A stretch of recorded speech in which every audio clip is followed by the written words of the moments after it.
ოპტიმალური რაოდენობა ეხლა. ერთიაჩ გადავთვალე. იმ დასაქმებულს, რომელიც გამოხატავს სურვილს დასაქმებაზე, ანუ მუშა პროცესში ჩართვაზე. მაგრამ გარკვეული ფაქტორების და მოცემულობების გამო ვერ ახერხებს ფიზიკურად ჩაებას მუშა პროცესში. აი, მაგალითად ის რომ შუქურთის მაღაროს 5 თვე უნდა აღდგენა, ის რომ მაგალითად კოროფნალები ცუდ მდგომარეობაში არის.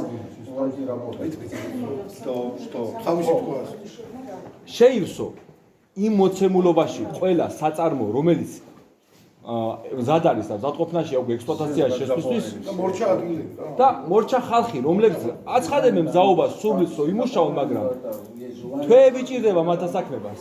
ახლა 10 კაცი რო ჭირდება 20 ხوار შევტენით имат biz და ვამუშავებთ. შევტენით რა ბოდიში ამ სიტყვაზე შევუშვებთ. Я вам еще раз объясню, нет такой ситуации.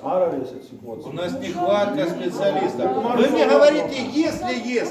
Я вам говорю, не будет такого. Всегда будет дефицит кадров. Всегда. ანუ ხვალ რომ მუშა პროცესი ყველაფერზე რო შევთანხმდეთ და ხვალ რომ მუშა პროცესი აღდგეს. ესე იგი 2600-ს ვასახმევთ ერთდროულად. რანაირად? 2000 ყველგან გადანაწილებული არის ხალხი. Когда вы перевести